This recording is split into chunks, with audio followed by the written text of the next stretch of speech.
Okay, let me just get my PowerPoint up. I'll explain to you what we're going to do today.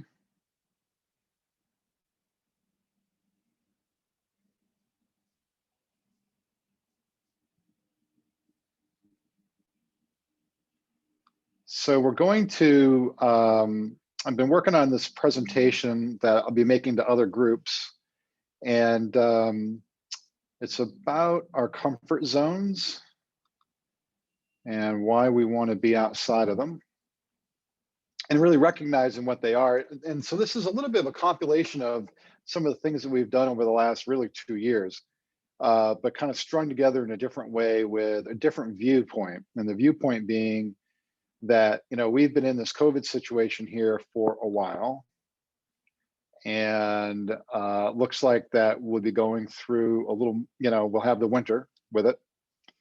And we're kind of in the straddle period, right? We're neither fully in it and we're neither fully out of it. And these are the periods of times when we can settle in and be and get comfortable. And these are and it's deceiving, right? Because we can get into routines. I even find them, I find it with myself.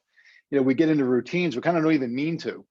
And so again, this will be a little bit of a compilation. Some of this will look familiar, but it's with an orientation of talking about, we're in this phase that we're in right now with COVID, and we've been in it long enough where we could be prone to settle into, habits and comforts that might be either foreign to us or that we really don't want to settle into. So first, we'll talk about that everything that we do, right, in Mindful Mondays or the other things that we work on, this is all about that when we discuss these things, it's not about us here at work, right? Although it's being presented at work, all right? But this is really about our humanity and how we show up everywhere. Because if we use work or outside of work to develop ourselves, then we show up the same everywhere. And people are intrinsically motivated by autonomy, mastery, and purpose. We're not motivated by money. We're not motivated by any of the things that in a material sense that we're told that we're motivated by. It's autonomy, mastery, and purpose. And that's really what, when we do these things and you spend the time in these, in these sessions to with all of us together, it's really about autonomy, mastery, and purpose. And so we're going to do 5 parts. Each one will be, our normal 15 minutes. Today we'll do the introduction, and it will really be about understanding kind of the beginnings of our comfort zones. And we'll have a couple exercises at the end. So first will be our introduction. A mind that is stretched beyond new experience can never go back. Oliver Wendell Holmes. Okay, we've all seen versions of this before, and that's what we're doing, right? We're stretching our perspective. Now, you guys have seen this before, right? Or many of you have, and it's our comfort, our stretch, and our panic zones. And we're going to do something a little different. We're going to equate these to the four stages of consciousness in just a second, and conscious learning. So when we're in our comfort zone, we all kind of know what that is. Our comfort zone is someplace where we don't have to think too much. It's very familiar. We are not being challenged in any way, and we're really kind of an autopilot. And I think, again, talking about this period of time that we're in, we're all settling into some type of a comfort zone, right? But it's one, because we're in a transitory period with COVID, this isn't a place that we want to settle into permanently, right? So our comfort zone, our zones are also places where we learn the least. We don't learn anything in our comfort zone. Then next is our stretch zone. And the stretch zone is, it's a little harder. We don't recognize things. Things are kind of new. We're learning along the way. And we're in essence, like the Oliver Wendell Holmes quote, we're literally stretching ourselves to be different. We're stretching ourselves to learn, okay? Now, the panic zone is like learning on steroids. Okay, this is entirely new to me. I have no idea what I'm doing. I'm scared to death. I don't want to be embarrassed. I don't want to, hurt myself if it's something maybe physical. I don't want to, uh, you know, I'm in this space where, like everything, I have no muscle memory whatsoever to this, right? And that's your panic zone. That's not a bad place to be either, by the way. I probably didn't paint it very well. Probably doesn't seem very enticing, but in your stretch and your panic zones is where you learn the most. Okay, and your stretch, right, is everything's a little less familiar. This is something kind of new. This is again like literally outside of my comfort zone. Panic zone, totally new. I have no idea what I'm doing, and and I might even get like a physical sense. My palms might sweat or whatever the case may be. Right, I get nervous. So the truth about our panic zones and our stretch zones and our comfort zone, they're all about change, right? So for us to be able to move outside of our comfort zone, we have to accept the fact that we're going to change. Okay. And the simple reality of it is that change is happening all the time anyways, right? So we might fight hard to be in our comfort zone. And we might want to linger there longer than we should, but at some point you're going to be chased out of it. Okay. And the simple truth about change is that change by its nature is leaving what you know for what you don't know. Think about leaving comfort zone to stretch zone to panic zone, right? But we fear change because of our known past, not because of our unknown future. All right. And I like the way that's positioned. These aren't my words. But we fear change because of our known past, not because of our unknown, not because of our unknown future. I mean, the reality of it is, how can I be afraid of something in the future if I don't know what it is? Just by the virtue of not knowing what it is, doesn't mean I should be afraid of it, right? But we associate the unknown future with past events, okay, that maybe haven't gone the way we wanted them to. And that's where we get trapped, okay? We don't want to get out of our comfort zone because we don't want to go into space that might be a little bit unknown, not because it might not be better, okay, but because of what happened to me in the past, right? And so that's one of the reasons why we fear change is, and we'll get into the psychology and the physiology around change in part two. So here's one thing about which I always like this example. Here's one thing about when we're going through the change process that's important for us to understand is that our comfort zone is equal to neutral. Okay. And it's important to understand that neutral is not a speed. Okay. Neutral is in between going forwards and going backwards. And so we really can't live in our comfort zone for too long because it's either gonna push us backwards or we got to get out of it and it's going to propel us forward. But we can't stay there. All right. Just like a car, if we leave our car in neutral, it's going to, at some point, it's going to roll someplace, okay, either forwards or backwards. So we can't stay there. And it's important to understand that comfort zone is equal to neutral. Neutral is not a speed. And so the danger zone, right, is in our personal growth and development. Where's the most dangerous place to linger? It's in our comfort zone, okay, or neutral if we want to use the car example, because no one's ever accomplished anything like being comfortable. It just doesn't happen, okay?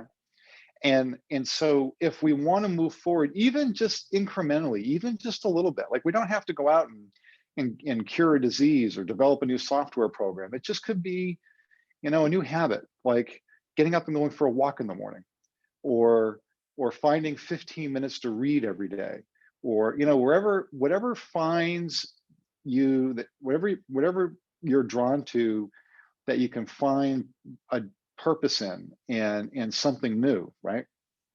But if we're always going to be comfortable, we're really never going to accomplish anything. And we're going to be like that car that's going to be stuck in neutral. And then what's going to happen eventually, it's a guarantee. You start to roll backwards. So when we look at how we develop, and I always like this, I actually use this every day. And I think we used this maybe a few weeks ago, maybe 6 or 7 weeks ago. I use this literally every day. Every time I look at something new, this is what I use. And so it's the 4 stages of competency, okay?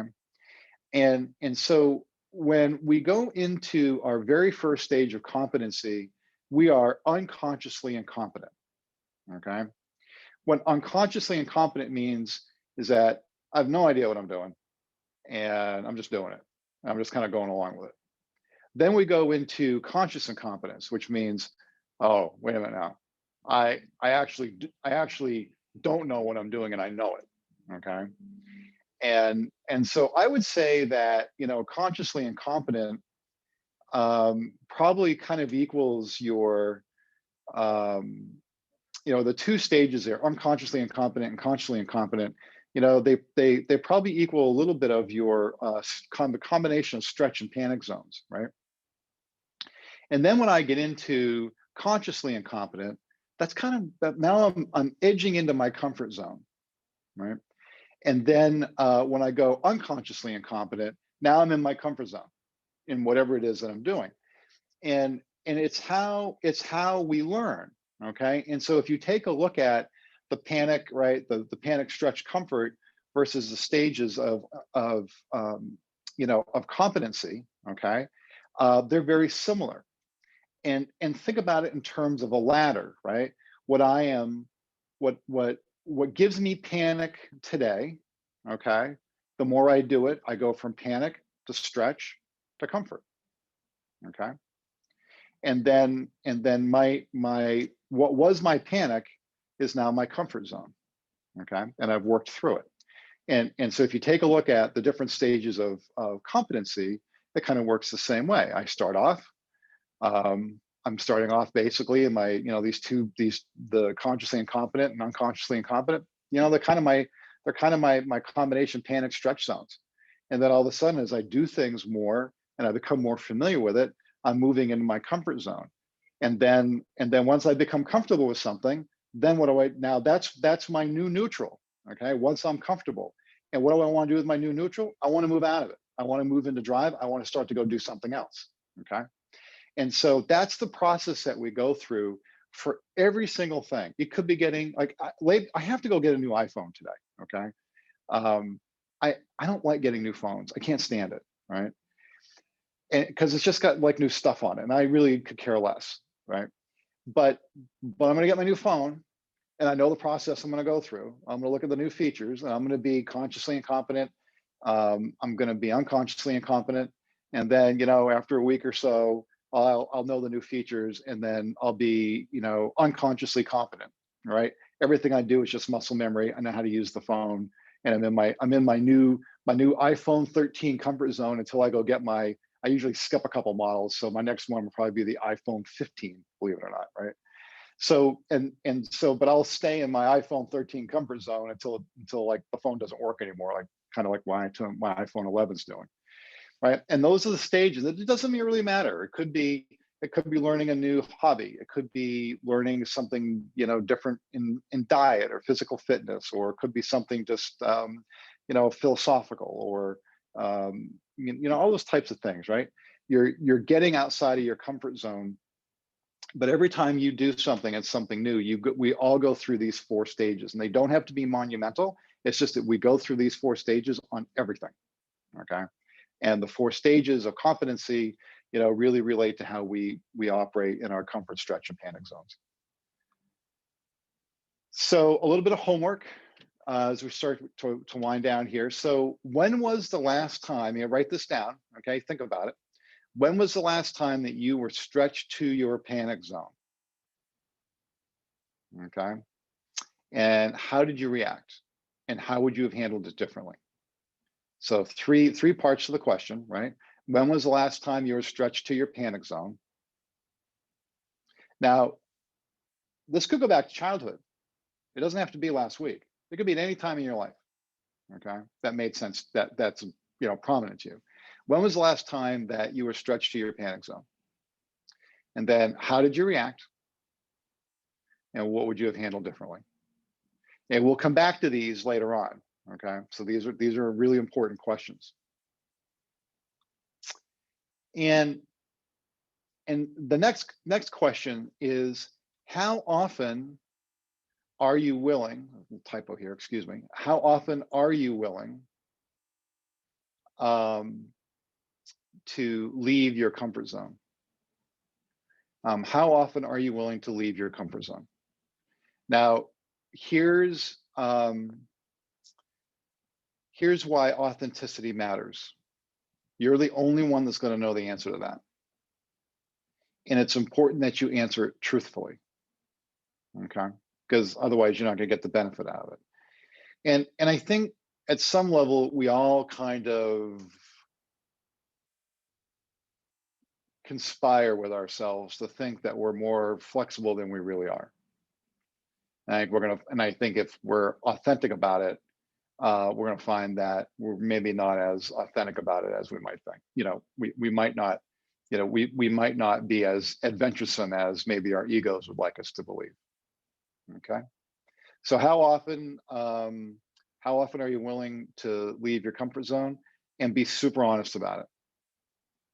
And then we'll come back to these. We'll come back to these next week. And then next week in part 2, we're going to do understanding you, which is going to be our physiology, and really understanding at a deeper level, why we do what we do, and why, like in a time like this COVID straddle period, why are we settling into new comfort zone patterns. Okay. So let's see, chats. I've got a couple chats here.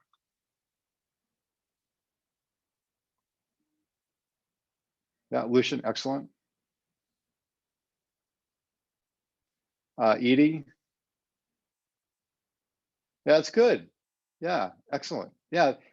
Be super honest with yourself. That was great, Edie. Yeah, be super honest with yourself about where are the places you stay in your comfort zone, and why do you stay there? That's really kind of what you're asking. And am I willing to leave? Am I willing to get out of that space? So, all righty. Good job, lots of fun. And we'll see everybody next week for part 2. And I hope everybody has an amazing week. Take care.